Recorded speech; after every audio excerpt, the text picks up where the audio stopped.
On continue la correction de la série des exercices concernant la leçon, le mouvement et le repos. Un conducteur d'une voiture qui roule sur l'autoroute à une vitesse V égale 90 km/h a été surpris après avoir vu un obstacle sur la route à une distance D égale 120 mètres. Dès qu'il a vu l'obstacle, le conducteur a pris la décision de s'arrêter pour éviter d'heurter l'obstacle. Les données, on a la durée de la réaction du conducteur et delta TR égale 1 seconde. La vitesse maximale autorisée sur la route est Vmax égale 120 km/h. Le tableau suivant montre la distance de freinage DF sur une route sèche et sur une route mouillée. La première question, la voiture heurtera-t-elle l'obstacle? Justifiez la réponse. Petit a, dans le cas d'une route sèche. Petit b, dans le cas d'une route mouillée. Deuxième question, déduire le facteur affectant la distance d'arrêt.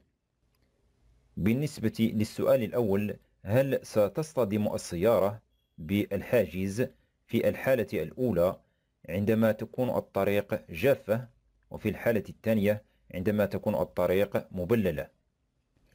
إذن سوف نحسب مسافة التوقف DA, c'est-à-dire la distance d'arrêt. Et on sait que la distance d'arrêt est DA égale DR plus DF, c'est-à-dire la distance d'arrêt est égale à la distance de réaction plus la distance de freinage. وبما أن السيارة تسير بسرعة V égale 90 km/h، فإن مسافة الفرملة DF تساوي 56 متر إذا كانت الطريق جافة. أما إذا كانت الطريق مبللة فإن مسافة الفرملة DF تساوي 106 متر. إذن لقد تم تحديد DF مسافة الفرملة في كلا الحالتين، ولم يبقى إلا أن نحدد أو نحسب مسافة رد الفعل DR, c'est-à-dire la distance de réaction. ثم نقارن في كل حالة مسافة التوقف DA مع المسافة D تساوي 120 متر. Donc on a V égale 90 km/h et D égale 120 mètres et delta TR égale 1 seconde. Et on calcule donc la distance de réaction DR. On a DR égale V fois delta TR. Et on remplace V par sa valeur 90 km/h et delta TR par 1 seconde. On obtient donc 90 km fois 1 seconde. On observe que les unités ne sont pas homogènes. On a l'heure et seconde. On convertit donc 90 km/h en mètres par seconde. Et on obtient donc 90 fois 1 divisé par 3,6 mètres par seconde fois 1 seconde. Après le calcul, on obtient donc DR égale 25 mètres. Et on étudie le premier cas, c'est-à-dire cas d'une route sèche. Et on calcule donc la distance d'arrêt DA. On a donc DA égale DR plus DF. DR égale 25 mètres et DF égale 56 mètres.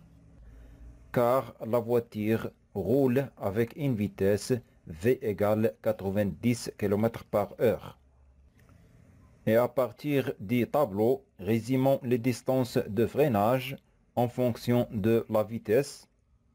La voiture roule avec une vitesse V égale 90 km/h, c'est-à-dire si la route est sèche, la distance de freinage est 56 mètres, alors que si la route est mouillée, la distance de freinage DF est 106 mètres. Et on écrit donc DA égale 25 mètres plus 56 mètres. Après le calcul, on obtient DA égale 81 mètres. ونقارن 81 متر مع 120 متر، نلاحظ أن DA أصغر من D. إذن السيارة سوف لن تصطدم بالحاجز. Et on écrit donc, puisque DA égale 81 mètres, inférieur à D égale 120 mètres, alors la voiture n'heurtera pas l'obstacle.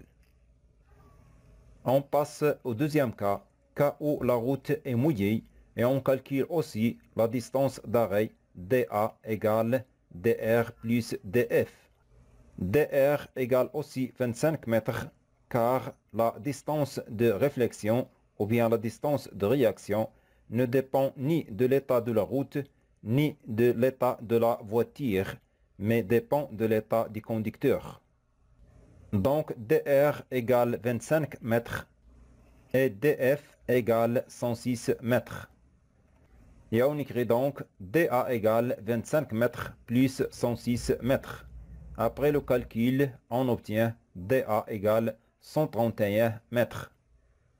نقارن كذلك 131 متر مع 120 متر.